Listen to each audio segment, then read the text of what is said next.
justice, and there is no combating climate change without addressing what has happened to indigenous communities. That means that there is no fixing our economy without addressing the racial wealth gap. That means that we are not going to transition to renewable energies without also transitioning frontline communities and coal communities into economic opportunity as well. That is what this is about. It is comprehensive, it is thoughtful, it is compassionate, and it is extremely economically strategic as well. Today is also the day that we choose to assert ourselves as a global leader in transitioning to 100% renewable energy and charting that path. AOC!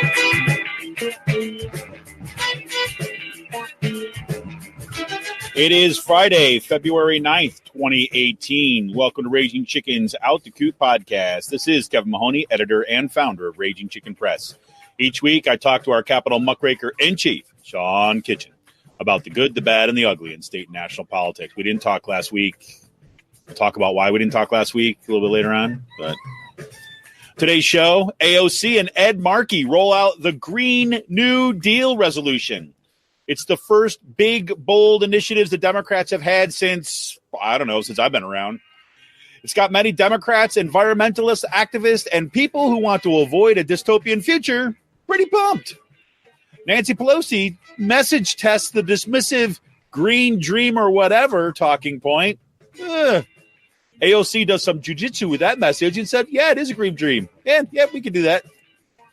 Now the real work begins.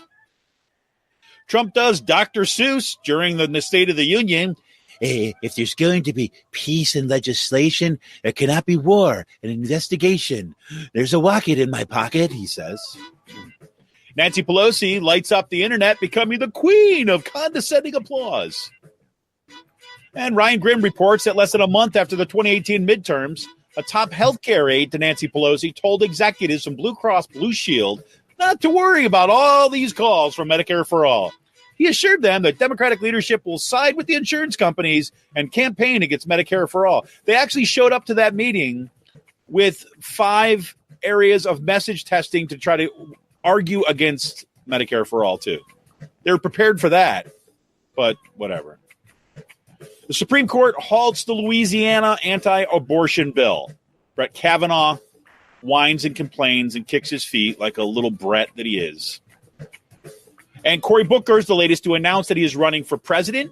Elizabeth Warren is set to officially launch her campaign tomorrow in Lawrence, Massachusetts, site of the Bread and Roses strike. Amy Klobuchar set to announce whether or not she'll run an event on Sunday in Minneapolis. And she's probably not going to have any staff there with her because apparently she's not treating them too well. And, well, yes, old school Democrats are on pins and needles as to see if Uncle Joe will swoop in and make the Democratic Party neoliberal again. And what the hell, Virginia? Really? One hell of a house cleaning coming up. And Jeff Bezos and the National Enquirer. Yeah, there's lots going on there. Lots going on there. The billionaire and the bastards, I guess, is what we'd have to call that one. Closer to home here in PA, Tom Wolf releases a no-frills budget. Yawn. And GOP leadership is eager to work with him on his proposed tax cuts. They're a little pretty giddy in the panties about this one. Dems gonna dem. Tom Wolf releases a minimum wage proposal to raise the wage to $12 an hour and work its way up to $15 by 2024. 2024. But Pat Harkins, the Dem chair of the House Labor and Industry Committee, wants to find a less ambitious plan. Because why should we set our heights high? Come on, the horizon should always be receding, folks. Come on, this gets us too close to actually getting to something livable. Can you freaking believe that? Speaking of raising the wage, House Republicans invited 2 libertarian economists, right? One who happens to be the dean of the business school at Susquehanna University. He invited them over to speak in front of the Labor and Industry Committee, and they advocated for eliminating the minimum wage because, in part, minimum wage, raising the minimum wage is racist. That's right. It's racist. You have a high minimum wage. It disproportionately affects people of color. So it's racist, I guess. Whatever. And scumbag Dallin Leach sues 3 Me Too activists for bringing his allegations to light. He's gone as far as sending private investigator to try to harm one of the defendant's living arrangements. And he's going to say, and he said just recently, he's going to give some sort of freaking press conference where he's going to prove as good as math like that these allegations are false. Okay, Dallin, enjoy the trip down. Here it's nice and soft at the bottom of the hole. And Free Will Brewing is hosting a pre-Valentine's beer pairing with Trey Locally Sourced, and that's on Wednesday, February 13th at the Perksy Brewery. It's pretty cool. 5-course beer and food pairing at the heart of the brewery's sour cellar. I'll talk a little about that in the fun half. Sorry, Majority Report. The last call. And tomorrow, Free Will is releasing. It's kind of like a re-release. They did this last year too. The orange-colored Malcontent double IPA with Cara oranges and milk sugar, which I loved, by the way. I love the first version. Reminder: tune to the Rick Smith Show on Free Speech TV this and every Saturday at 7 p.m. Eastern. Just read the show live at freespeechtv.org or freespeech.org, or you can tune in on Dish Network, DirecTV, the Free Speech TV app on Roku. Remind you to download Rick's daily podcast wherever you get your podcast. Like Rick is on 5 days a week, right? And you want to know about the nitty-gritty of everything's going on? Get that podcast. Well, if we want to keep progressive future in our sights, we're going to need progressive media. You can help support Pull No Punches, homegrown progressive media today. Become a member of Raging Chicken Press for as little as $5 a month. Simply go to patreon.com/rcpress and choose your membership level. Not ready to become a member? No problem. Just go to ragingchickenpress.org and click the big blue donate button, the right sidebar. So, yes, we're going to have potentially some exciting news and potentially some new folks kind of joining us at Raging Chicken. It's going to become more important than ever that we're going to have the support from our community as we kind of really kind of look forward to the next stage of development, if you will, for Raging Chicken. So, Sean, here we are, man. Missed you last week. I guess the connections were not so great out there in Pittsburgh, so it became a little too difficult to kind of like arrange something in between the beer and the laughs that you're having. Actually, I was pretty busy the whole time. So I had to drive to Pittsburgh. First time ever staying in Pittsburgh. My opinions have not changed on the city. Philadelphia's way better. Sorry for everyone out there who's from Pittsburgh. There goes half our membership. Whatever. Let's just remind it at that point that I'm the Steelers fan here, right? I'm the Pittsburgh fan. I'm the one who likes Pittsburgh. But I'm not saying that as a shot to Philly, right? For me, in my world, like I didn't grow up in Pennsylvania, so I don't have these kind of absolutely ridiculous ways of talking about different parts of the states like Sean does. So. Anyways, please proceed. But I had to drive out to Pittsburgh in the height of that snowstorm that we had on Friday. Yeah, it was the PA Progressive Summit out there, right? They had it. Yes, the Keystone Progress Summit. The Keystone Progress Summit. Sorry. But it was pretty fun. It was white knuckle driving. So the past 2 weeks, I put about $1,000 worth of fixes into my car, and one of the things that I was not able to fix were my windshield sprayers. The Jets. Get out of here. So they actually had to wait for the parts to come in earlier this week. So like 2 of the 4 like nozzles, like the holes were spraying on the 2 nozzles. So like I was just, and yeah, it was not a fun drive. It was a little intense, but I made it out there, made it back safely, did not get in a crash or anything, spin off the road or crash in a tunnel. But that's good. All those are good. Yes. I had some fun. Got really great time to catch up with people. I actually went to a bunch of trainings this year. It seems like they changed it up a bit. To where it was. Dan was talking about that, right? I mean, when Dan Dubé is his? Yeah, Dubé, right? Just kind of for some reason in my head just went like, wait, is that the right way to pronounce it? Dan Dubé was he was talking about that when he took over the reins of Keystone Progress, wanting to kind of do some things a little bit different. So that's kind of cool to hear. I haven't heard a whole lot of kind of reports back about the summit. So I'm loved, when we get into the PA section today to talk a little bit more about it. But yeah, but you liked it. You actually went to some of the trainings. Yeah, I went to the trainings all day. Actually, there was 4 of them. So I had enjoyed some time. There was a couple of ones I had to go to. I was obliged to go to for work. But no, it was really fun. It was a really good time. We caught up with a bunch of people. I was hanging out with James Szerzanski from PA Student Power Network, and hang out with a bunch of other people. We went into an arcade bar, a BYOB arcade bar in the south side of Pittsburgh, which was pretty interesting. You mean like arcade is in like arcade machines? Yeah, like video game machines. Arcade? Yeah, so you awesome. So it was like $6.50 for an hour to be in there, right? Unlimited gaming. You didn't need any tokens or anything like that. The only things you need tokens for were the games that spit out tickets, like skee ball and stuff like that. Right. But no, these were like full of pinball machines, air hockey tables, pool tables, like any type of like arcade games that you'll find. It was very retro. It was pretty interesting. And yeah, it was pretty interesting. Have you ever been the one that there's one that's like, well, it's probably not, it's not like set up like a bar. There's one that's down in Souderton here in PA, not too far from me. That it's kind of like that. You go in, you pay, and it's like all the games are, you play as much as you want for that. Well, I went to a kid's birthday party there once, and I was like, there's some of the games when I grew up with. I'm like, this is awesome. Were you playing them? Yeah, oh, totally. You kidding me? I was playing some of the pinball machines. I mean, I'm not like a big arcade person. Like, I've never really went to an arcade like that before. Yeah. Or in general, I know. You grew up during the dark times when the arcades were out of business and everything was going to console stuff. So I feel for you, man. I feel for you. But it was fun playing the pinball machines. I love pinball. Yeah. So. Well, cool, man. It's been a huge week this week. Well, just at the end of the week, especially. Well, I mean, actually, a whole lot of stuff is going on. But the big news for me, right, that we have been talking about versions of this for a while now and how important this is. But AOC and Ed Markey rolled out the Green New Deal resolution yesterday.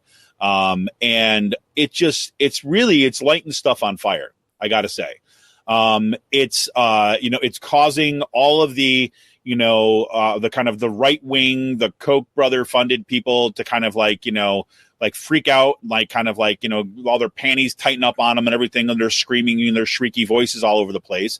It's freaking out some of the Democratic centrists who believe that, all we really need to do is change it and put in our LED light bulbs and everything's just going to be just fine. Just put the blinders on and keep on moving forward. But what this represents, the Green New Deal, is it really is like setting the horizons for something big, and that actually has the possibility of fundamentally transforming our lives. I mean, it's incredible. I mean, we've talked about Naomi Klein's the LEAP manifesto before, and what they were arguing up there in Canada and what they put together. This is very similar in its approach, right? And the whole idea is that this is not just about kind of use more solar panels, right? It's about transforming our economy, right? It's transforming economic injustice. It's transforming historic wrongs and historic injustices. And it's exciting, right? And, it's the kind of thing that if you are on the side of I don't want a dystopian future, this is kind of for you, right? If you're on the side of I'll be dead by then, so I just want to keep my job, then it's a little bit more problematic. Yeah, and you know what's actually really fun about this? So I was talking to Kevin Boyle in the House the other day. And he's a co-sponsor of this thing. No, Brendan Boyle is. Oh, so Kevin Boyle is the House Committee chair or co-chair in the State House in Pennsylvania. His brother Brendan is the congressman from Northeast Philly. All these I'll tell you. And so Kevin came up to me, he said that Brendan is co-sponsoring, he's working with AOC and working on the Green New Deal stuff. Yep. And he said, here's something I think you'd enjoy. I think he's sort of telling me this stuff because of my skepticism of Boyle back in 2014 when he was running for Congress initially and the mudslinging we were doing. But, it looks like he's turned out to be pretty good on these issues. Well, he's stepping up for some things. I mean, again, look, I mean, he's a really good case here, right, on this stuff, because we know if you remember stuff with Brendan Boyle, right? Part of some of the issues that were raised, it had to do with his stance when it came to kind of a women's access right to kind of abortion services and his positions on some more kind of socially conservative measures, right? And those things haven't gone away, right? So we don't have to have these on-off switches that are like good person, bad person, right? If the idea is that you're going to push people on the bad thing, but here, yes, he deserves props, right? And look, as given his connections to the like Philadelphia labor movement. Oh, we didn't talk about that we got to talk about Johnny Doc's new home coming up. We got to talk about that. Yeah, yeah, exactly. But and some of your history with that too as well. But but seriously, right? I mean, you think about this, right? Philadelphia, right? You know, the birthplace of the Constitution, right? The one that is so much going back to the whole history of this country, and a kind of old economy city.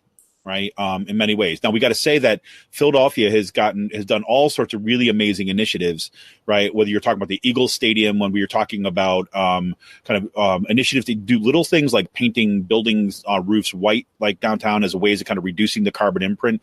So Philadelphia has been kind of pretty remarkable in what it's been able to do for a kind of old economy city.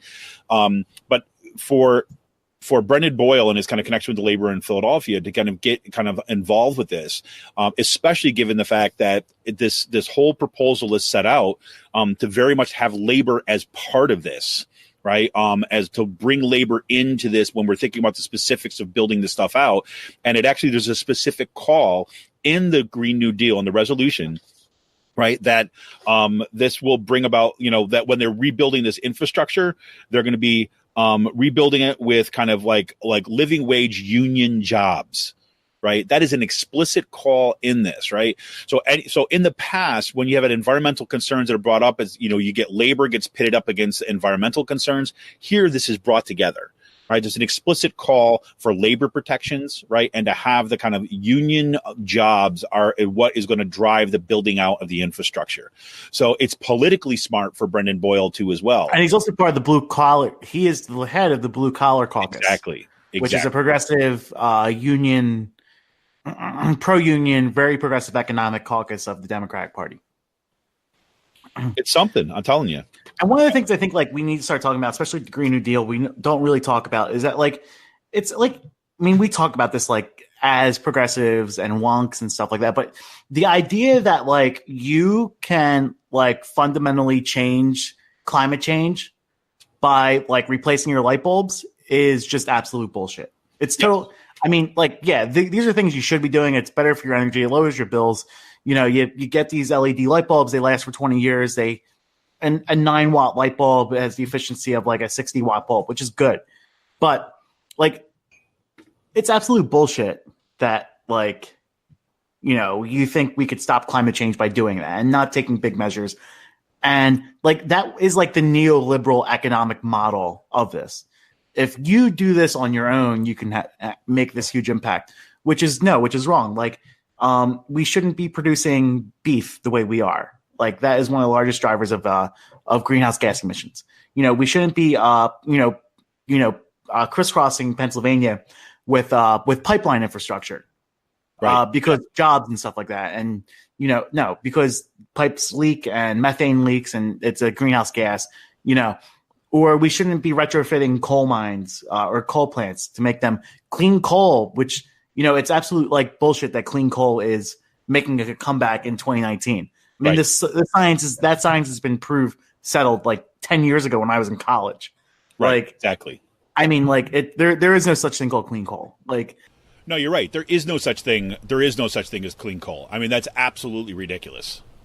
Yeah. And it's, the Green New Deal, it's what it's going to take to actually combat climate change. It's going to be, we need a societal driven shift to do this.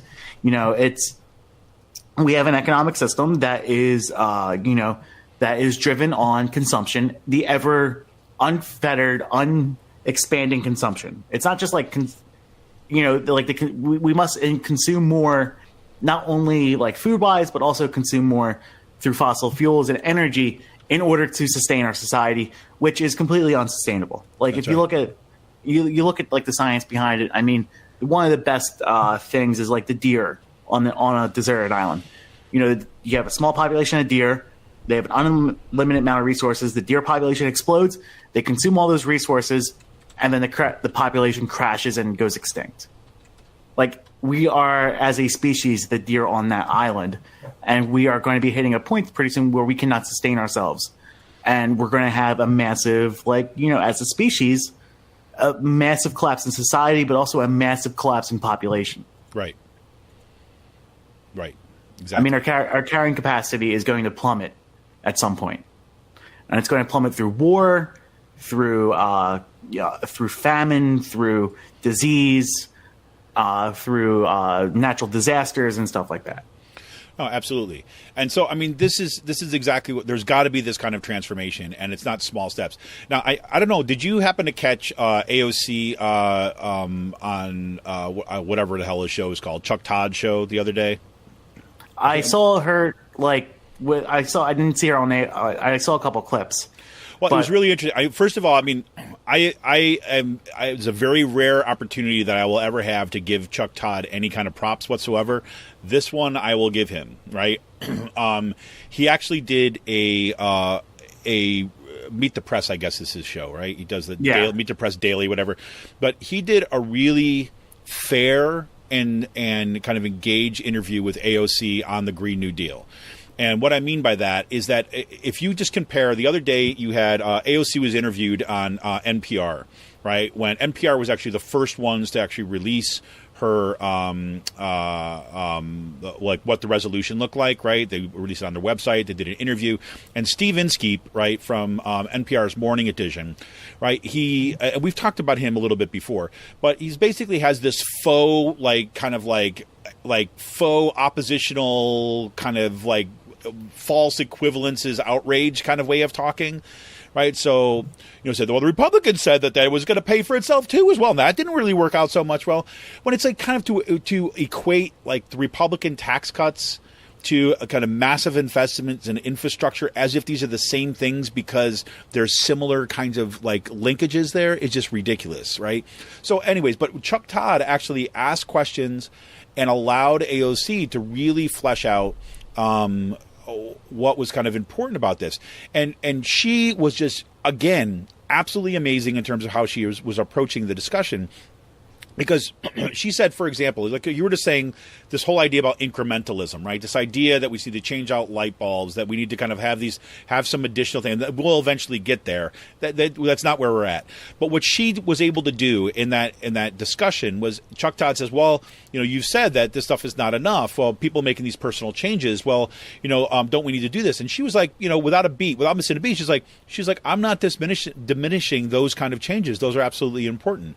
He said, but they're insufficient to get where we need to be, right? According to the world body that says that we've got 12 years left before we get to the point of no return when it comes to catastrophic climate change. And that's exactly what you want to do. You still need to do all these things, right? We still need to make these adjustments, and these adjustments by themselves are good, right? But they're a small g good. In order to get to the point where if the goal is to stop the climate, is the worst of effects of climate change, right, then we have to do something significant and massive. If the goal is just to just reduce carbon emissions by like 0.0001%, then change your freaking light bulb. But that's the whole idea. The Green New Deal is basically saying we need to do this in order to stop catastrophic climate change and address historic injustices. The idea of changing out your light bulbs by itself and consumer choices by themselves and lifestyle choices by themselves simply are about kind of like slowly having a lower carbon footprint. Those two things are connected, right? And one kind of helps the other, but the one is insufficient, right? The lifestyle choice is insufficient in order to address the climate change issue. So, I mean, all props to AOC, both in what she did on NPR, both in her interview with Chuck Todd, and Ed Markey, too, as well. I mean, he came out and like, look, he's been someone who's been on this for a while, right? He's been someone who's been kind of an advocate for a while. So it was also good to see him coming on, like as a senator, right? Basically sponsoring it in the Senate and kind of joining forces with AOC and publicly giving her props for the work that she's putting in on this, and kind of pushing it through there. So again, this is only a resolution. These aren't the specific bills. The specific bills is what is going to come forward next. So, and what she said great in the, I almost put this in as a clip today for the beginning of the show. But one of the things that she said to Chuck Todd is like, look, what this resolution is, because he asked the question, it's a legitimate question. Well, we recognize that you still have, a Republican-dominated Senate. You got Donald Trump as president, and even if the Democrats take the Senate, like getting to the point you get 60 votes for kind of like an override, that's going to be kind of a heavy lift. So what do you do? And what her argument was like, look, what this resolution is, this is not the bills. What this is an organizing play. This is an organizing play so that we organize to get all our ducks in a row for 2020. Right. So we aim to try to get that 60 vote threshold. But if not, we're building a kind of movement around these. I'm paraphrasing now, but a movement around these issues that is going to kind of set the agenda. Right. So we increase the majorities in the House. We get the majority in the Senate, and then we get a Democrat in the White House, and then things that can actually happen. And I'm like, how is it that it's taken this long to get somebody that understands that? But there she is. So yeah.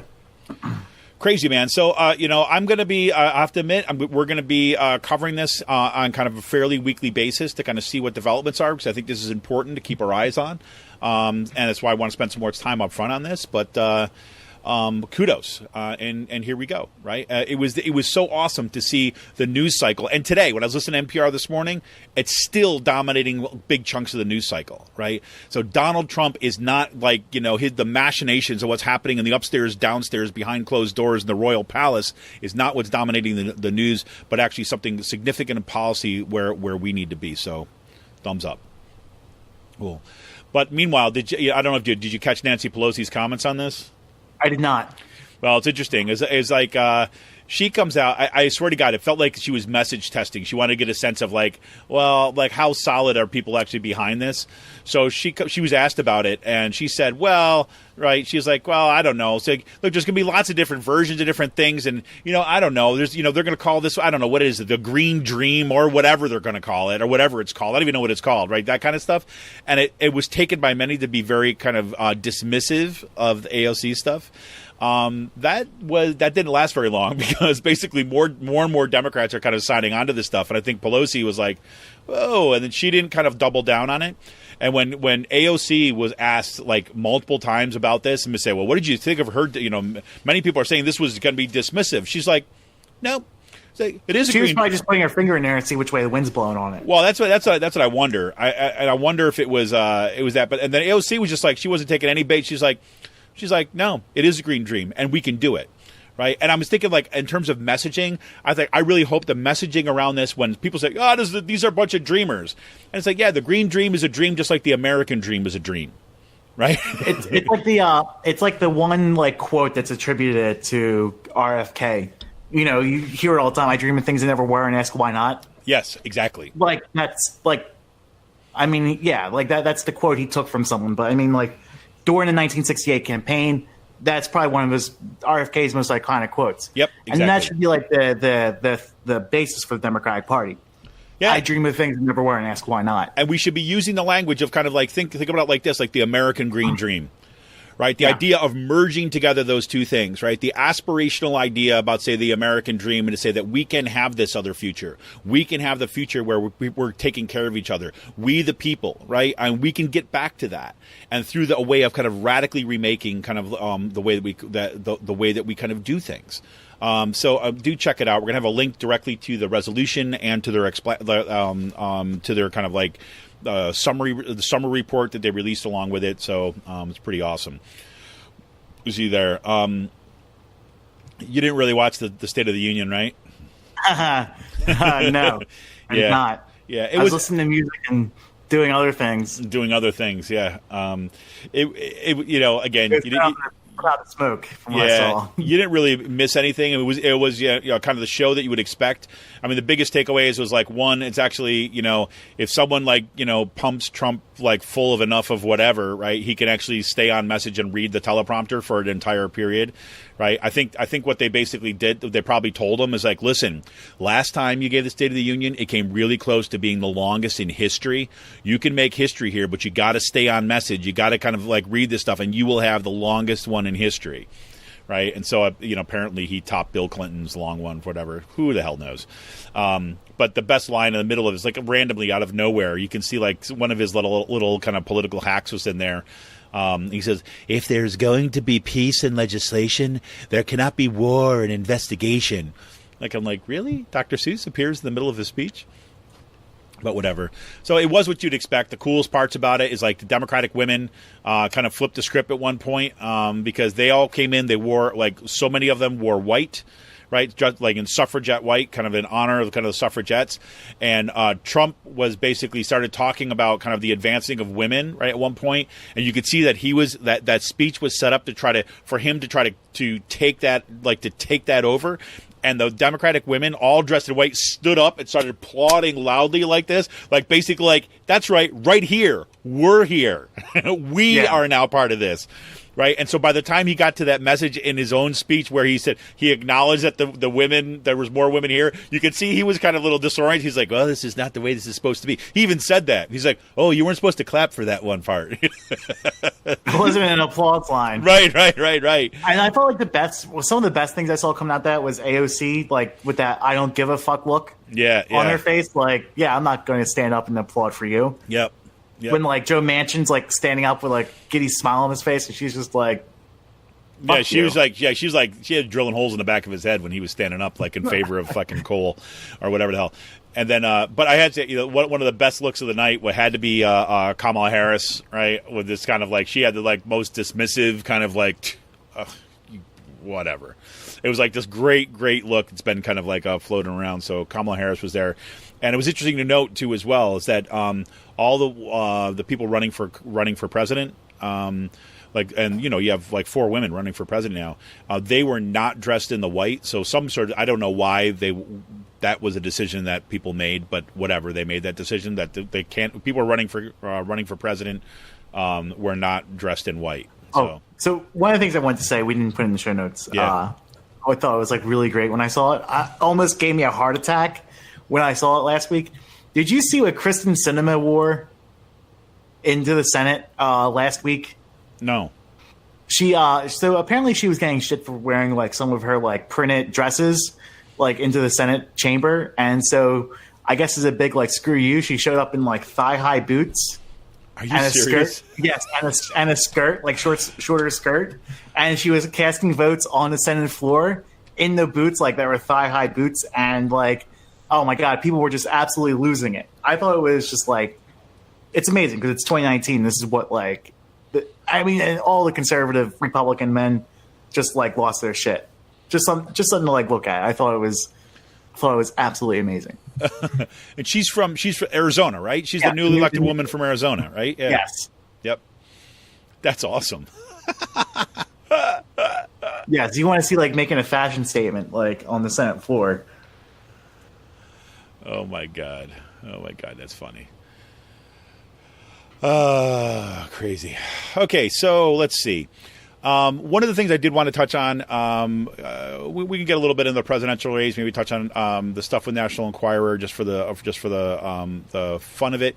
But here's another thing I just want to draw people's attention to. I'm not going to spend a ton of time on this, but this is, one of the reasons why we have to constantly be vigilant and putting pressure on these folks.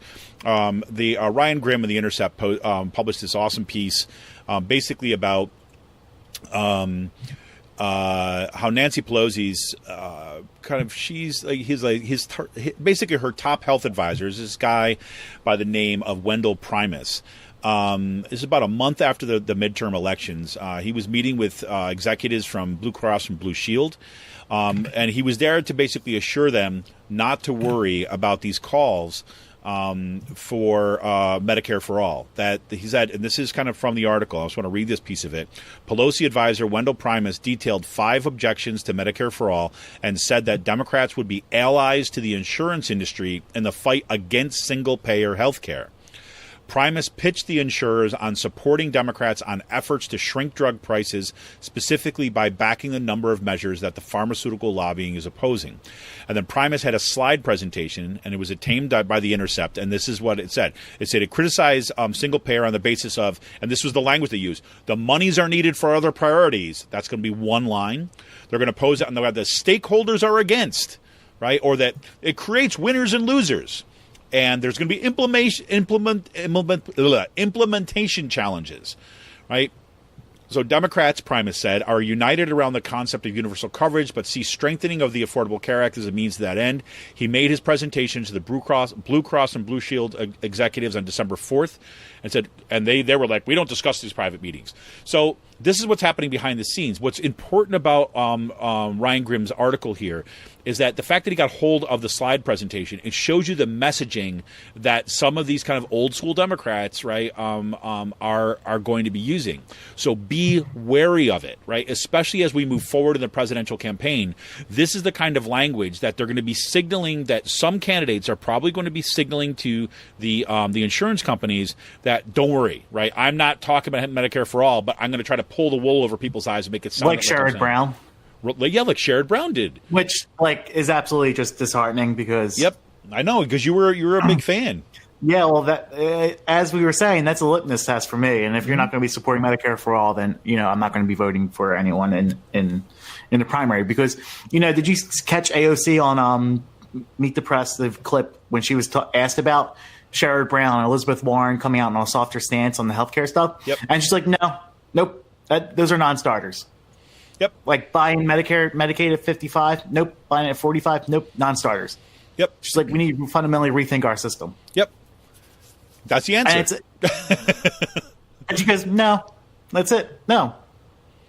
And, it's like we're going to be making towards tons of advances on Medicare for All. I mean, there's going to be health hearings on this. And frankly, AOC and a lot of other progressive Democrats who support Medicare for All got committee roles on those committee assignments. Right. So, I mean, yes, it will be interesting to see how this goes. But, I mean, the fact that you're going to have the Medicare for All having committee hearings and actual attention, brought legislative attention and research, it's going to be interesting to see how that goes. And to me, that's the first huge step. Yep. I mean, it's not going to be the type of thing where it's going to be happening by 2020, but it's going to take years of organizing around to do it. No, look, what we're going to see exactly. But what we're going to see here, I think, like the organizing has been so phenomenal, right? And it just keeps on growing around Medicare for All. That what we're going to see is that these candidates, we're going to see the real pressure upon. I think 3 things like moving forward, right? Is that the Medicare for All is going to be one of these core parts of the campaign and parts of the debates that candidates are going to have answers to, and that there's enough people with eyes on this that are going to be analyzing, like really saying, no, we want unequivocal support for Medicare for All. Right, and that is going to be a make or break for a lot of these candidates. The second one is going to be Green New Deal, right? This is what by rolling that stuff out now, you've already set the terms of the discourse and parts of what moving forward. And so when you start to see some of these candidates equivocate on the Green New Deal, that's going to start to peel away from there. And the third one is going to be, and it's not as highlighted right now, but is going to be free college tuition. It's like those are the 3 things that we're going to see as going to be key defining characteristics of this campaign. And I guarantee you that the mainstream media in the questioning of the debates and things like that are going to try to initially avoid doing that. They're going to try to kick back to the old way of doing stuff. But activists are going to make them focus on these issues. So I'm looking forward to it, I have to say. Yeah. Cool. So I got to ask you a question. So we know that Cory Booker is, he's announced he's running for president. He had a pretty good rollout. Cory Booker, he's this guy. I think he's from New Jersey or something. He's New Jersey's least worst senator. Yeah, right. He's a charter school guy, right? Yeah. He's the Wall Street finance charter school guy, right? Yeah, He's the one yeah. that got mad at Obama for being too hard about Wall Street. That guy. On Bain Capital. Yeah, Bain Capital. That's right. That's right. And he like, I think like he showed up. No, wait, no, he didn't go to the LA teacher strike. No, instead he went to a charter school conference to speak there during the middle of the LA teacher strike. That's right. He did rush into a burning building and save somebody, though. Yeah, I guess that's a good reason to vote for him. Yeah. So anyways, that's what we got to say on Cory Booker. So Cory was a good presidential run. Nice seeing you. Yeah. I don't think I really don't. I don't think he gets to Iowa. Yeah, well, I don't know. So, but here's the thing that surprised me. Okay, so I don't know if you saw this, but there was the Majority Report was reporting from, they were live. I think it was the AFT conference, like convention or something. And there were kind of people coming in, and it was like really exciting. It was because of the strikes and stuff, the West Virginia strikes and Kentucky and all this stuff. And there were kind of people coming in and out, and they were getting all sorts of responses. And you could hear the people behind. And Cory Booker came in and got all sorts of like cheers and stuff. And even Sam Seder was kind of taken back with it and kind of surprised, and like, I guess Cory Booker's got it. Maybe it wasn't the FT convention. Maybe it was something else. But it was like he was surprised that there was a constituency for Cory Booker in that way. So we'll see how that plays itself out. I am with you though. I don't see him going very far, but we'll see. I think that he might be the backdoor channel for the big dollar donors. And that's what I think that might be the. And he'll just shift it somewhere else after he drops out. Yeah. So, but I don't know. I mean, I'm spitting in the wind at this point, to be honest with you. Tomorrow, Elizabeth Warren's supposed to have her big rollout. We'll see. We'll see where her campaign goes. I think that it's a good opportunity to reboot. I mean, again, so much of the discussion has been about this freaking, whether or not she claimed Indian heritage, right? Like before. And that's going to dog her. I mean, I think her campaign from the beginning, that was a huge, huge mistake. Even kind of thinking that getting a genetic test to try to kind of like prove this stuff was a good idea. I think that was just a freaking ridiculous idea from the get-go, but whatever. And now she's kind of like tied to that. And I think that unfortunately the media is more interested in that than they are in policy. And so we're going to see what happens. Again, AOC had a great answer to this stuff. And she said that, look, with Elizabeth Warren is different than what we see happening in Virginia right now, because Elizabeth Warren actually has the opportunity right now to kind of help shape how we talk about these things, right? As opposed to like, I way to moonwalk into this one. Right, exactly. So it wasn't me like dressed in blackface of the Klan. It was me dressed in blackface doing Michael Jackson, right? All right, dude, you're done. Oh, he's a doctor? Oh, he's a doctor? Yeah. Well, who is this guy? Oh, he's a doctor. Right, exactly. Exactly. I mean, like, oh, he's a doctor. So I was at the summit, and this was going down while like I just had I still haven't had like time to watch this whole entire thing, but like it really looks like that Northam hired Dan Leach's spokesperson. Are you kidding me? No, I'm joking. But I was like, wait a minute, you did just that fell flat. But look, I mean, seriously, literally in our political context right now, I mean, that might happen. Yeah, it's Poe's law. It's so ridiculous of a joke, it might be true. But no, right. I mean, all I remember seeing is like Brett Banatelli's like gift that he made, like with Ralph Northam actually considering doing the moonwalk, and I thought that was a joke. Like I saw it and I didn't think it was real until like other people started tweeting. So like a couple other videos popped up on my feed a couple hours later. I'm like, wait, this actually happened? His wife told him not to. Like he was like, oh, I bet I can still do it, And like, I gotta give credit to that journalist for throwing that question out there. Yeah. Because, I mean, there are probably, I think there were only, 2 reporters, in the Pennsylvania's capital who I would throw that question out there in, a snarky tone. Yeah. Like Mark Scarfolo from the AP and Roxbury from Roxbury News. But, other than that, that would be such an awesome question to ask. Excuse me, can you still moon? Right. It was an awesome test of his actual sincerity, too, right? Because, for him to say that, if he had responded to that, really? Really? He Come on. He this did it was like Seinfeld. He did the 3/4 turn. I know. That's what I mean. It's like, oh, he's like, oh, just like I did in college. Like, Could you imagine if like his wife had not stopped him? Could you imagine if he actually did it? Oh, Can man. you imagine that? I was like, oh my god. Talk about like committing career suicide, like Oh my god. Yeah, totally. pulling a Bud Dwyer on stage. Yeah, and like he's that like out of touch that like he later on like after he's like whatever sitting retired in his home stuff like that, he'd still have like an old tape of him at that press conference doing the moonwalk, and he'd be watching and he'd be like, I think it was pretty good. And, and also, like, if we're going to talk about Northam, can we talk about how much of a big fucking piece of shit Terry McAuliffe is for running this asshole? Yeah, I think we could do that. Like, I think that just would need to be said.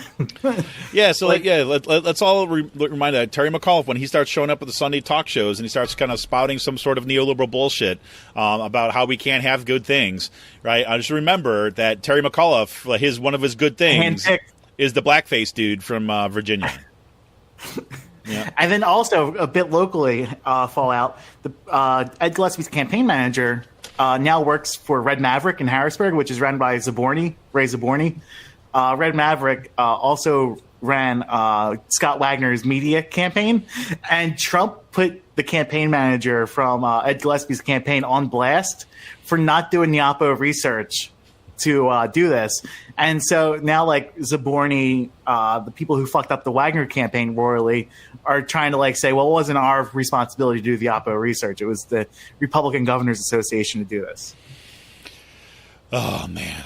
So, Crazy, I mean, like, it just shows you how people fall upwards in this this industry. Well, but I think that part of it. Well, I mean, I don't know, but just the fact that you have what was it, the Attorney General who just had to resign too?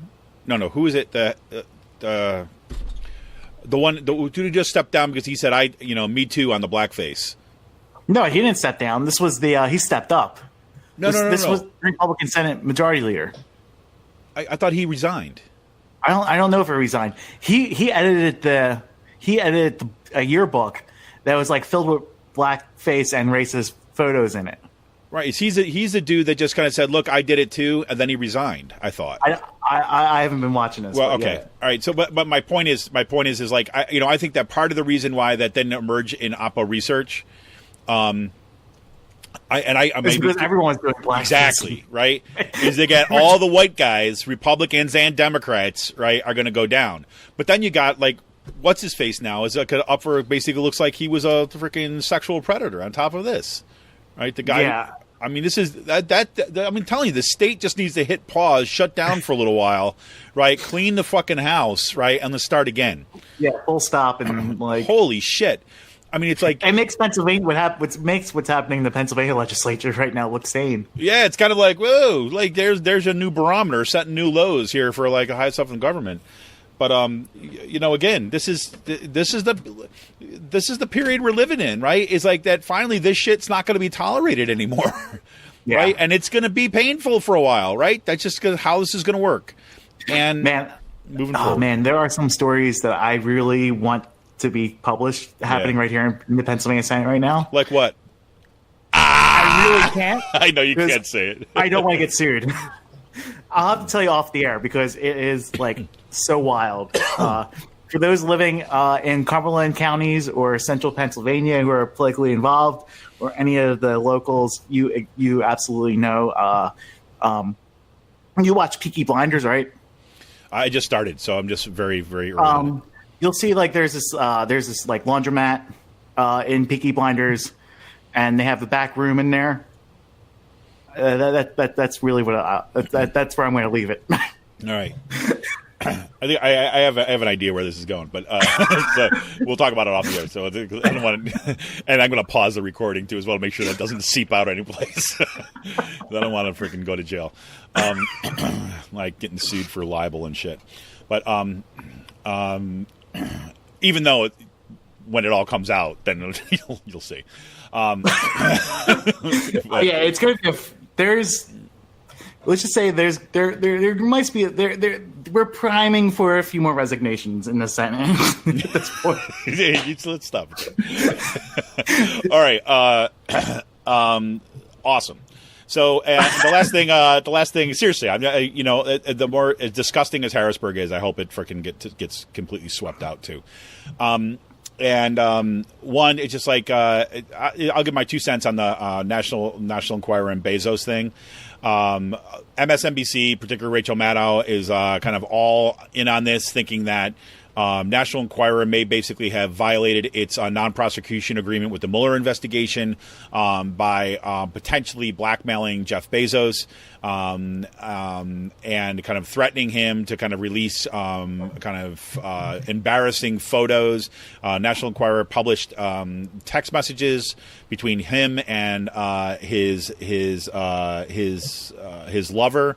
Lauren Sanchez, right, which basically led to the kind of dissolution of his marriage of 25 years, right, which we should just say the National Enquirer, as scummy as a National Enquirer is on this stuff, let's all remember that it's not the National Enquirer that caused the dissolution of his marriage.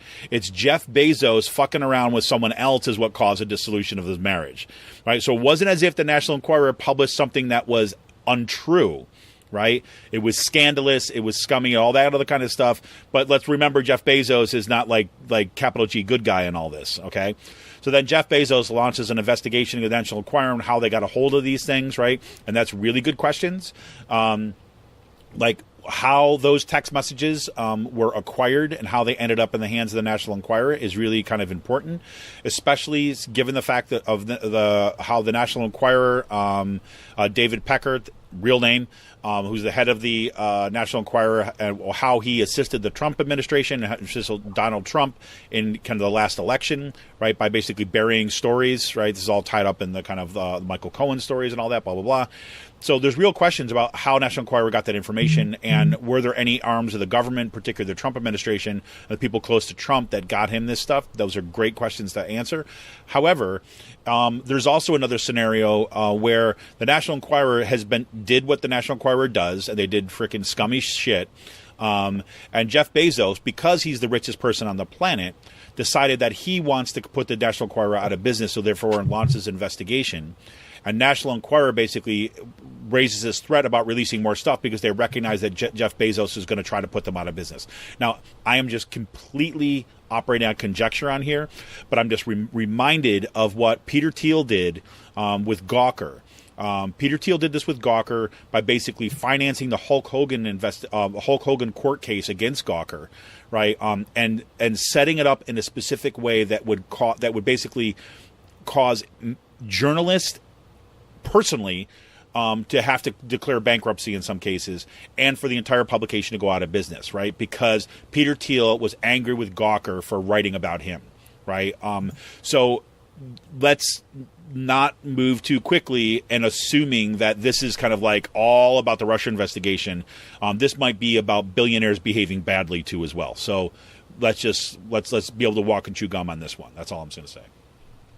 No, you got anything on that, Sean? Or no, that's about it. All right, I just wanted to get that out of my system because I was watching. Bezos. Yeah. Fuck Amazon. Exactly. I mean, whatever. Exactly.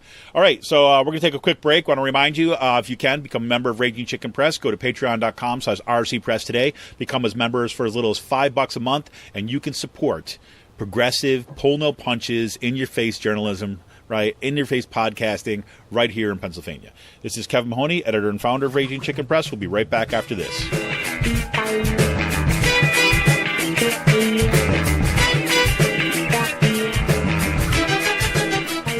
I'm Rick Smith, and this is Labor History in 2. On this day in labor history, the year was 1974. That was the day that a 3-man American astronaut crew returned to Earth from an 84-day mission at the Skylab. They were the first crew to spend so long in low Earth orbit up until that time. The crew also returned with a different kind of first. They had launched the first space strike in history. The all-rookie crew was scheduled for an arduous work schedule at the space station. When one member fell ill, they began to fall behind schedule on their long list of tasks. From the ground, NASA Mission Control urged them to catch up by working through meals and scheduled rest times. Tensions mounted as the 3 men were monitored at every moment. The commander of the trip tried to explain the crew's exhaustion, saying, "On the ground, I don't think we would be expected to work 16 hours a day for 85 days. And so I really don't see why we should even try to do it up here." 6 weeks into the trip, the Skylab 4 crew had enough.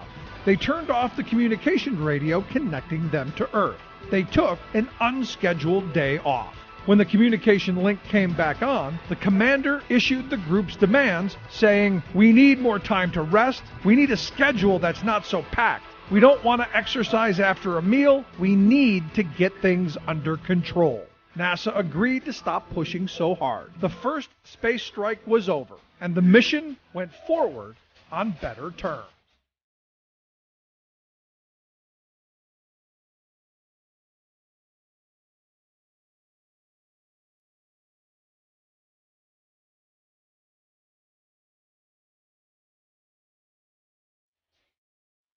Like what you hear? Check out more at laborhistoryin2.com.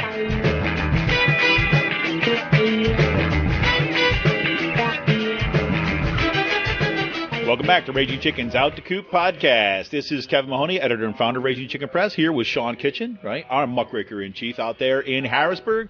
And Sean, man, it was like, Governor Wolf, man, same night as the same day as the State of the Union, right? He's out there with his budget address, and he announced like Green New Deal for Pennsylvania, right? No. Oh, wasn't it? No. I mean, it was like with his like 60%, 70% mandate, right, to govern here moving forward, and a kind of progressive lieutenant governor being elected, he didn't kind of stake out kind of like really innovative progressive grounds in his budgeting? No.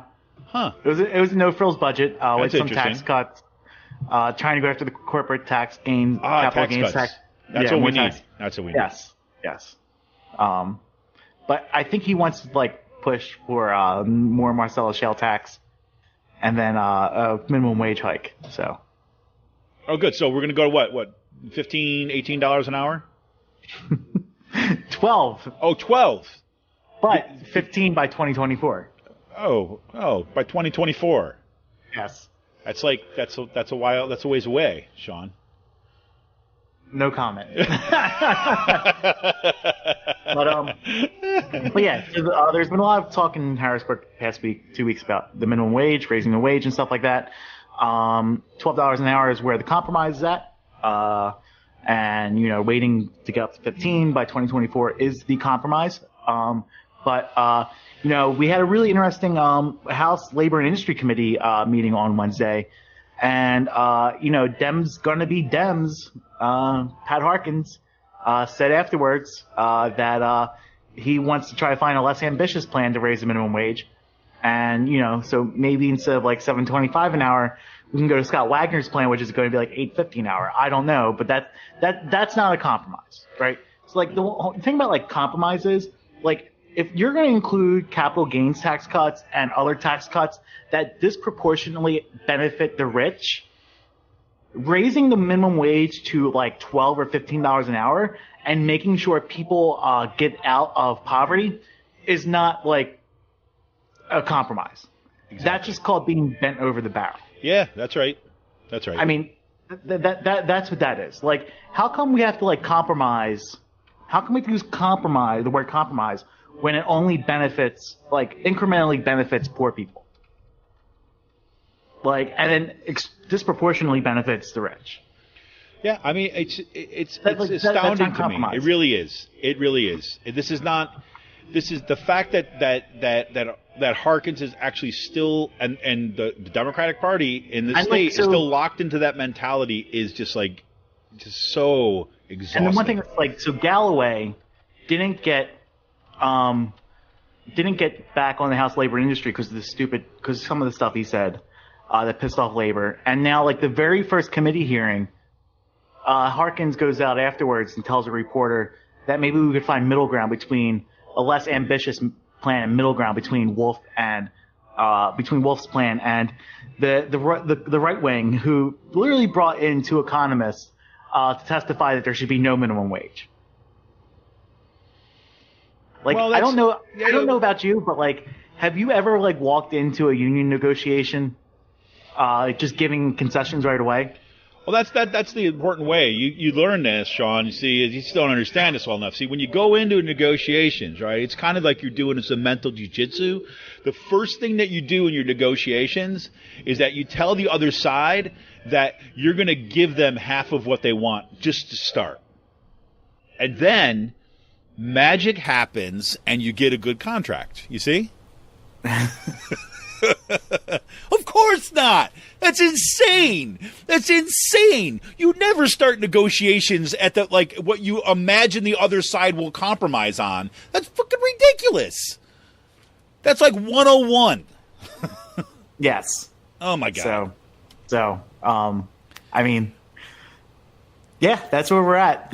Well, look what they do. You know, we talk about the Overton window on this before, right? About kind of setting the stage.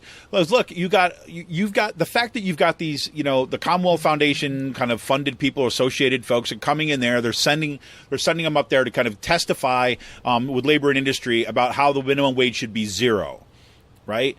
It's like it doesn't matter if these people are have all their faculties or not, huh? They dug so far deep. They drug out the Thomas Sowell report from 2012, trying to say that minimum wage laws are racist. And the one thing I wish I would have seen pushback on, right to work laws are fucking racist laws. Right. These are embraced by white supremacists in the Klan and stuff like this. Of course they are.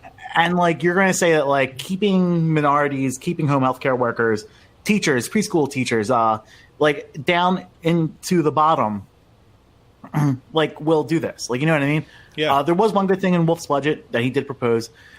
He proposed that a minimum teacher salary should be $45,000 a year. And there are still parts in the state that will be getting an extra $800,000 a year because teacher salaries are that low, in parts of the state. I mean, so that's good. That's an actual really hey, we should be raising the floor from $18,000 a year minimum teacher salary up to $45,000. So, yeah, and that's huge. And you could imagine that's the one thing that you could imagine having. There are teachers in really rural parts of the state that are making below $45,000 a year. Right, and you could imagine that can have a really serious and significant impact on communities.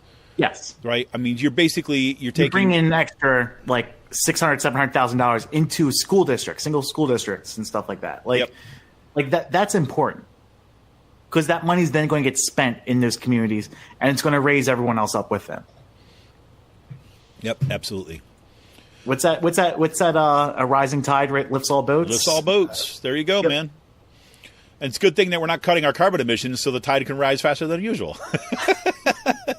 Yeah. It's a good thing that we're all going into natural gas here in the state too as well, right? And that we're kind of got our heads in the sands on climate change in Pennsylvania, since we're the third largest producers of carbon emissions in the country. But yeah, so we're getting behind all that tide lifting all boats. Sorry to go off on that little tangent there, Sean. No problem. Oh man. So I mean, we'll see what goes on. So I guess we should talk about Senator Scumbag for a little bit. Dale Leach? Yeah, that would be the one, right? Well, I don't want to get a defamation slap suit thrown at me, so I mean, we gotta watch what we say here. We might get sued. Yeah, well, and we say that because that's exactly what he's doing right now. He is suing 3 Me Too activists for bringing his allegations to light. And it took 2 weeks for Senator Jay Costa to take Dale Leach off of the Senate Judiciary Committee as co-leader. Yeah. I mean, it was because of the paperwork, Sean. You had some paperwork to do, and it take some time. Or that the caucus might be in shreds at the moment. But yeah, how about that? Not really going into detail on that, but it is an absolute shit show with this. I mean, this is fucking common sense. Strip the guy of his committee membership, and if the more he digs deeper, strip him of his staff. Yep. You there's one person in that building that can make his life living hell, and that's Jay Costa. Yep. And look, I think it's showing not to really do that. And look, even at the bare minimum, when it comes to what Costa could do, right? And I think this is like, if he wants to play like, I want to be fair, blah, blah, he wants to do all that, blah, blah, blah stuff. At the very baseline, right, as the leader of the Democratic Party, like in this case, you come forward and you say, okay, look, we're gonna take him off these committees and things like now because he's right now, until this is all sorted out, this has become way too much of a distraction to be able to get the work and focus on what we've done. That he could actually use that language, right, to keep his like whatever kind of his bullshit sense of kind of I don't even know what, right? He could say that to get rid of Dale and Leach, right? And get the sideline Dale and Leach, right? And that would be kind of like, I think he's not going to get a lot of pushback, even members in his party and things like this. The only one that's going to be pissed off by that is going to be Dale and Leach, right? I mean, if he's not going to come out and basically saying, we will not tolerate this in our party, burnt, then at the very least he can kind of like pretend that this is about a technical issue. Yeah. I mean, Deepak Squall came out calling for resign.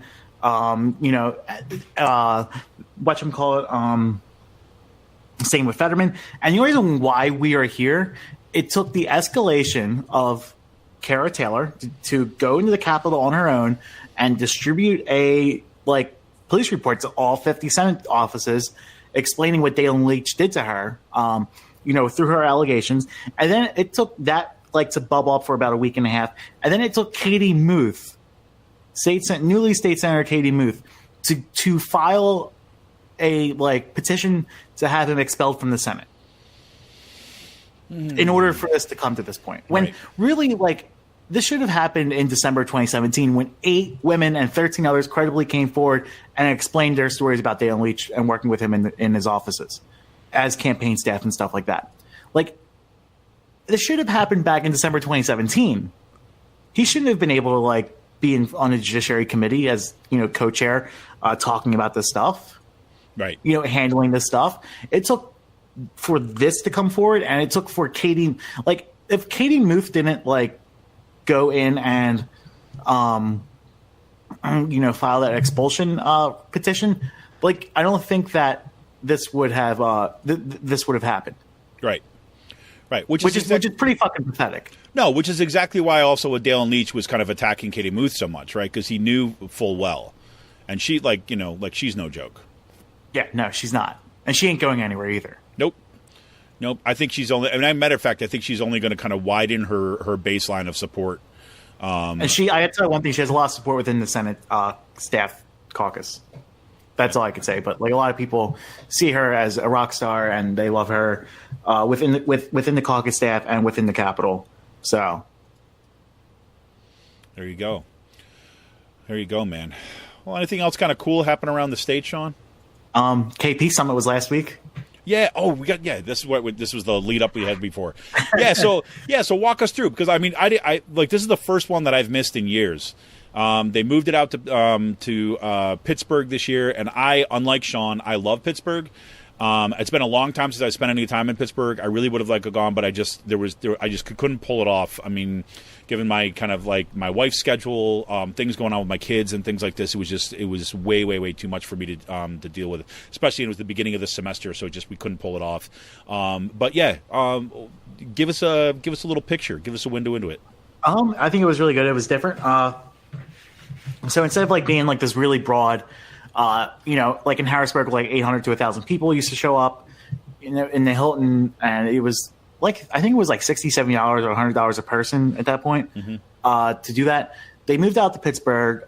They had it at the IBEW Hall out there, and it was $35 a person for registration.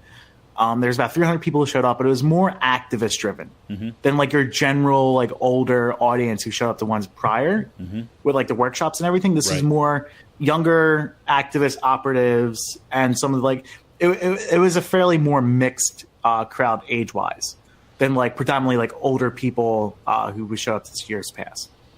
Well, I imagine too as well. I was really curious about how much.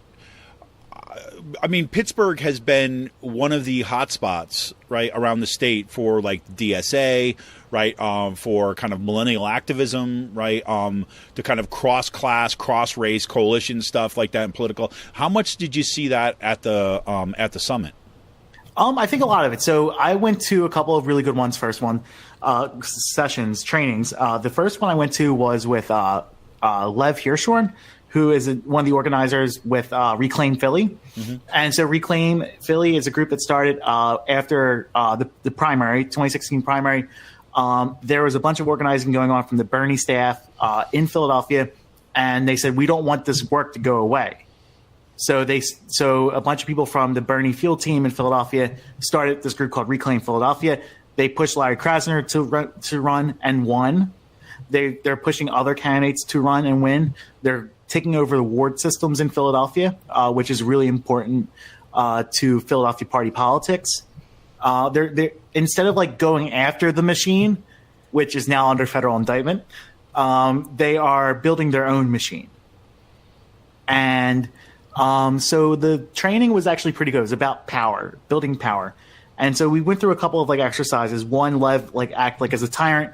You had to draw your ideal communities on a thing, and he would just go in and draw a coal plant or rip it up. And he's like, why didn't anyone respond to me? Right? And he's like, because we put your trust in you, blah, blah, blah. He's like, yeah, I'm the typical politician. I'm coming in and wrecking your communities.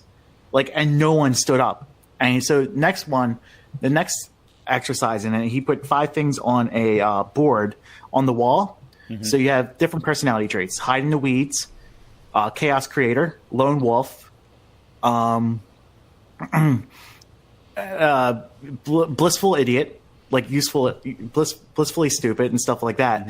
And you had to like pick which these like represent yourself, and explain why. And so I picked the chaos creator because I think I like causing chaos. It's sort of like what I do and get schadenfreude out of. But like, no, that's kind of that's kind of my happy place too. So, so we're all talking about this as if these are great personality traits. And so like we're writing these down with our groups, and we break out, we sit back down in our seats afterwards. And about halfway through, it dawns on me, no, these are actually like horrible, destructive personality traits that are stopping people from actually building power. And I had to like explain that and stuff like that. Like, you know what I mean? Like, yep. And so it's like more of a sense of how building power and attaining it and stuff like that. That was really good. Rafael Diaz, he gave a really good presentation on class and race and how racism and classism are the same thing, which is really good. There are also some people with disabilities in the room. And, I think it made him actually like look to relate how classism, racism, and ableism are all related, because people with disabilities are still treated like in that same realm of, minorities and other groups, and are still preyed upon. Yep. So that was something that was really good. And then I went to one with John Smucker talking about Lancaster Stands Up and how they organize and stuff like that, and awesome. Messaging and stuff like that. So that was great.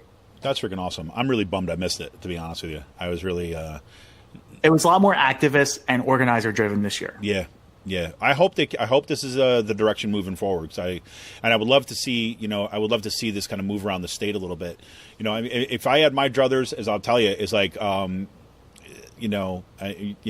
you're going to roll your eyes at me, but this is they should really consider having one of these Keystone Progress summits in the Lehigh Valley. And I don't care. I think it's good. Yeah, I just like, I'm always constantly plugging the Lehigh Valley. I really think that's where that could really serve as a boost, because if you look at what the organizing that's been going on in Lehigh Valley around immigrant rights, right, about kind of like living wage stuff, around kind of like redevelopment issues and gentrification. I mean, at the same time, you've got, the scandals that went through the kind of local government around, corruption and everything like this. And it's so ready for it, right? And then you got Bethlehem, like it's right next door. Easton, there's all sorts of amazing stuff that's going on. I mean, I'm fingers crossed, because I'd love to see that kind of model kind of move around the state. And kudos to Dan Dubé and the whole folks of Keystone Progress in moving this in this direction. I like that move. Oh, also, yeah.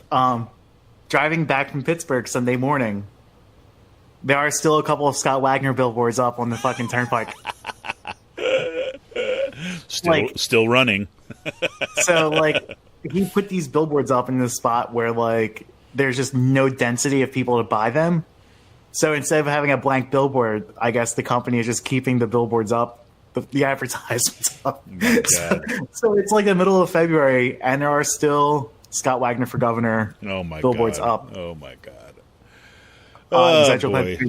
Life is real. Ask me anything. Yeah, exactly. Oh, man. All right, anything else going around the state, man? No, I think that's it. I should mention there too as well. I'm pretty excited that next weekend, that at Kutztown, we're having a small group kind of workshop out there too as well. We got some folks from Labor Notes coming into town, and speaking of building power, we're going to be talking about doing exactly that. Right, so we've got some union activists who are basically saying that we're going to kind of start looking at kind of building stuff from the ground up. So that's I'm really excited about that. Like, kudos to Mike Gambone. And for getting that all kind of organized and stuff. I'm really excited about it.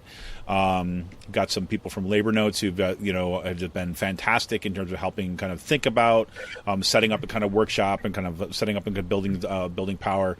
And kudos to the other faculty members from different universities who will be traveling out to Kutztown University to help to learn, basically, and join together with brothers and sisters to think about building power. So I'll keep you updated on that one kind of after that happens. So anyways, all right, this is Kevin Mahoney, editor and founder of Raging Chicken Press.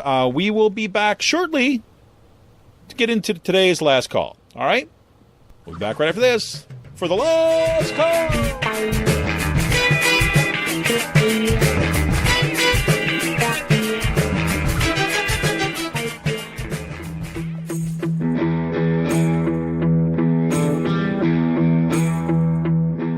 This is Kevin Mahoney, editor and founder of Raging Chicken Press. For the past 7 years, Raging Chicken Press has brought pull no punches, progressive reporting and commentary to the interwebs. Our long-form investigative pieces, stories that no access journalist wants to touch, or rollicking weekly podcasts strive to advance progressive movements and perspectives rooted in the struggles happening across the country or down the street. We've broken national stories and caused our share of discomfort in the halls of power. If we want a progressive future, we need progressive media. And you can help support Pull No Punches, homegrown progressive media today. Become a member of Raging Chicken Press for as little as $5 a month. Simply go to patreon.com/rcpress and choose your membership level. We need to make sure to keep the movement in the media and the media in the movement. Best way you can do that is to become a member of Raging Chicken today by going to patreon.com/rcpress. Thank you for your energy, your encouragement, and your support. Keep up the fight.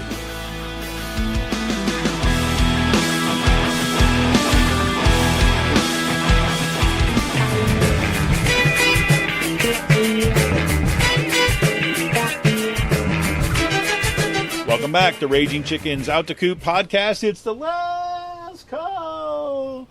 Probably have a short last call today, folks, in part because, one, I did not watch the new episode of Star Trek last night because I got too tired. And so I went to sleep. So I was actually going to watch it today. I was actually, when Sean basically, we thought that we had to have some rescheduling stuff so that we're going to have to do the podcast a little bit later in the day.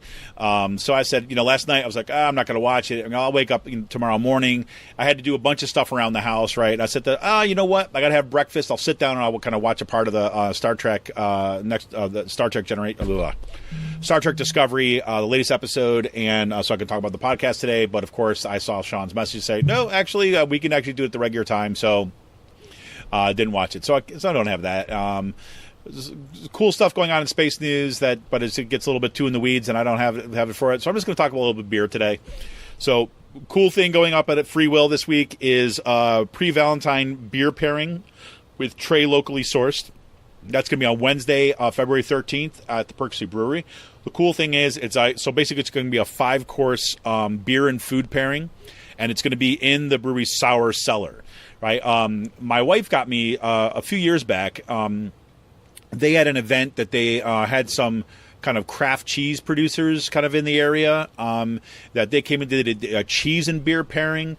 And we went down there and had they had a setup right again in the sour cellar. It was freaking great.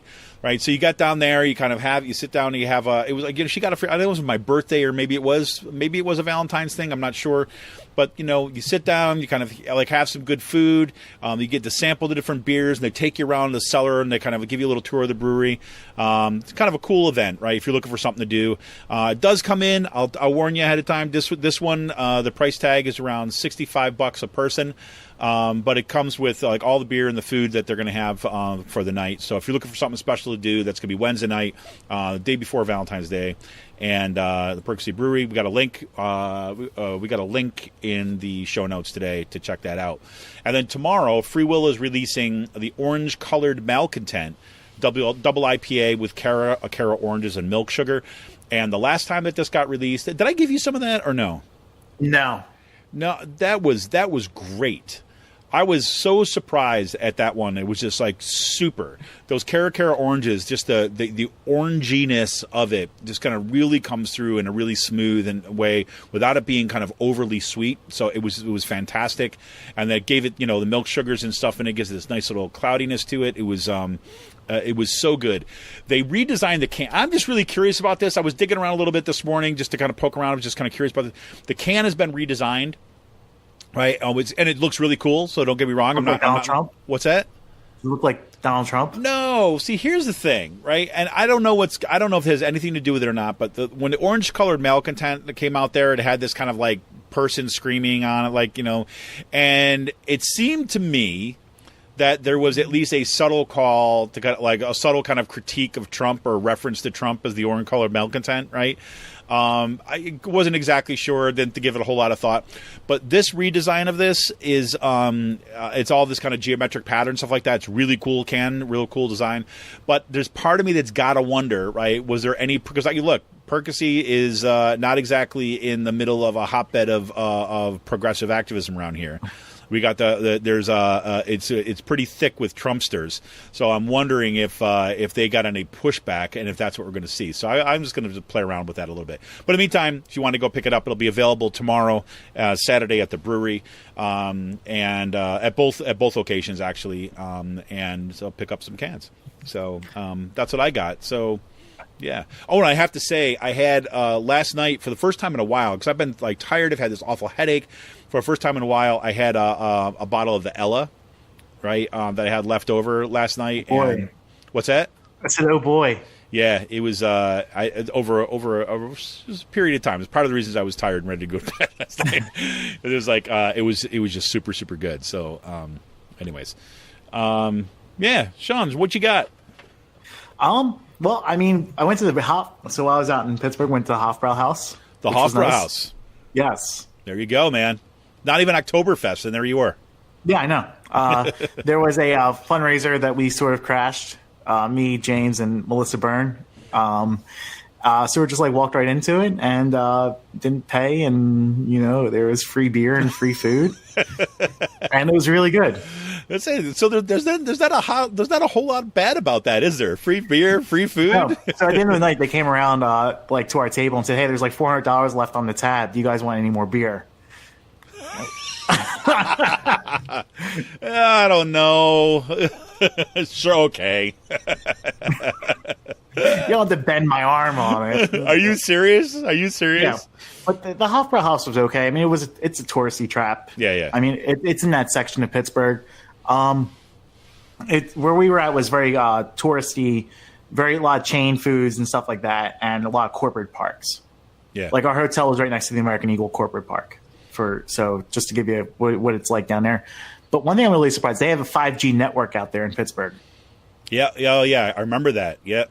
Does it make a difference? Oh, it's very fast. Was the infrastructure built by the Chinese? That's like Donald Trump was going after China for that. I don't know if you followed any of that kind of stuff. There was a big back and forth. I didn't hear that. But apparently China is building out its 5G network in unbelievable ways, and we have you have to be surprised by showing up in a place that has a 5G network to realize like how amazing it is. Yeah, no, exactly right. I looked at my phone, I was like, wow, this is 5G out here, and it's just like, yeah, and I mean, we're still like fucking squabbling over putting high speed internet in like rural Pennsylvania. Yep. Yeah, and infrastructure is not something to be had in this country. Nope, it's not. It's not. The Which was Earth why we need the moves Green New closer Deal. to the sun because we would every get the, year. We have more people. Sorry, that was an accident. Humans have warm bodies, so is That was this. There was some rando talking about global warming and people with warm bodies. I accidentally hit the soundboard. Sorry. Oh man, well, cool. I'm glad you got a little chance to get some free beer and free food, especially after working so hard and spending some good times out there in Pittsburgh. So cool. Want anything else for the good of the order, Sean? No, I'm good. Yeah, me either. All I noticed is that right now I'm looking out the window and the sun came out for the first time in a while, which is pretty cool. I'm very excited about that. And big news. Well, this is big news. Nobody else will actually know this, but so the project for this weekend is going to be switching around my basement. So a little kind of Raging Chicken studio is going to have a different look at it next week, Sean. So be prepared. Nice.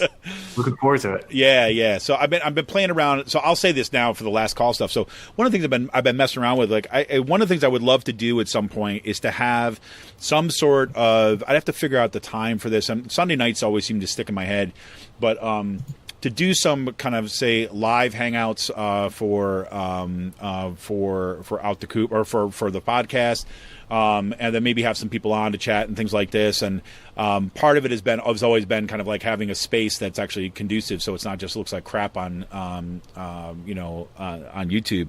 But so if I could pull that together, it's going to depend on a couple things. If I can pull that together, I'll let people know about that. It's just kind of way to have kind of bring some folks on and kind of a little bit more kind of informal chat stuff, and where we can actually take people can join in and kind of like pose their questions, have things to say, and we can have a discussion. So I might be the kind of thing that we'll roll that out first to members. And to see how that works, and then go from there. So, but I'll keep you posted on that. Yeah, go ahead. Sorry. One thing that was really cool when we were out the first night at the Progress Summit, we went to this place called Spirit in Lawrenceville, sort of like the hip area of Pittsburgh, and upstairs they had like a bunch of things on the wall, like favorite podcasts and stuff like that. By the time I got there, it said favorite local podcast, Out the Coup, Raging Chicken Press. No way. Yes. No way. Yeah. Shannon Danielson beat me to it. Putting it up there. And I got a lot of likes from people. So awesome. Oh, did you see her out there? Yes. She was there. Yep. Awesome. She's one of the people on my list of that I kind of got to get in touch with, and she's one of the people actually. I'll say it now is that I'd love to have her on to kind of do one of those either like an episode of Out the Coop podcast or as kind of doing one of the kind of like launches out of kind of discussions about running, because I'm really curious because she ran a really really good campaign, right? In an area of the state where her chances of actually winning that campaign were kind of slim to none, especially as with building from the ground up on there. But she actually she ran a great campaign and she got some really good traction in that race.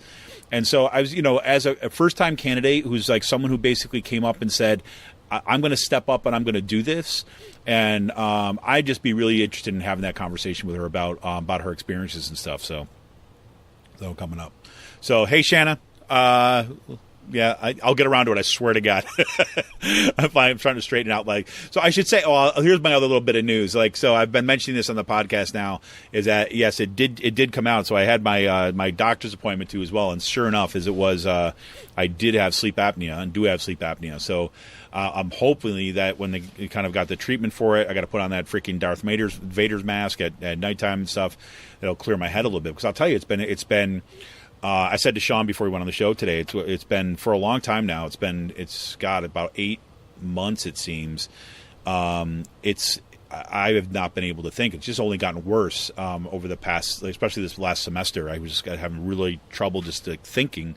And it was reminding me about when our first kid was born, my son Rowan. He, for the first 9 months, literally, this is not an exaggeration, for the first 9 months, he rarely, if ever, slept for more than about an hour and a half at a time. And my wife and I had decided that, we're going to get up together in the middle of the night, when he needs to be fed and changed and stuff like this, and we want to do this stuff together. And part of just lack of experience, we didn't realize that, okay, that what that basically meant for us is that both of us were up for like every hour and a half all the time. And we were exhausted. So that was the first time I had ever been in my life had been so exhausted for a prolonged period of time that actually I was, you know, you could feel what the effects are that has both on your body but also on your brain. And then that's what this has felt like. I mean, not as extreme as that, but it's been like that. So hopefully, you know, had the doctor's appointment this week and said, yeah, sure enough, this is what you got. The sleep test come back. And so hopefully I'm going to be able to straighten some of this stuff out because, if people who've been writing, have been participating with Raging Chicken have know this. Sean knows this certainly, right? That I've just been, Seth Goldstein, if he's out there listening today too as well. It's like, being watching this gradual kind of like, I've been dropping the ball on just kind of baseline stuff and haven't been able to pay attention with getting stuff updated in the time. And so hopefully they're going to be able to get some of that straightened up. So, this is where I appreciate for people who have really stuck with us. Because it's been, for me, it's just been kind of one of these things that's just been prolonged, and I care about this so much, and I love what we do with Raging Chicken. I just have not been able to kind of put the same kind of effort that into, just the baseline stuff of kind of keeping everything updated, keep stuff for me writing and publishing stuff. So hopefully we're gonna turn a corner, and I've got some new interest in kind of having new writers out there. I'll put this call out there again. I should have done this at the top of the show, but if there are people that are interested in writing, please do get in touch with me at ragingchickenpress@gmail.com. And because we want to kind of bring on some new writers and start to kind of move this in the next direction. So we shall see. So anyways, this is Kevin Mahoney, editor and founder of Raging Chicken Press. I appreciate you sticking with us. We're going to kind of get out of here for the day, maybe enjoy a little bit of that sun, and we'll see you next week. Anything else for the good of the order, Sean? No, nothing else. All right, man. Well, hey, have yourself an awesome weekend. I will. All right. So this is Kevin Mahoney, editor and founder of Raging Chicken Press. Thanks for hanging out with us. We'll talk to you next week. See ya!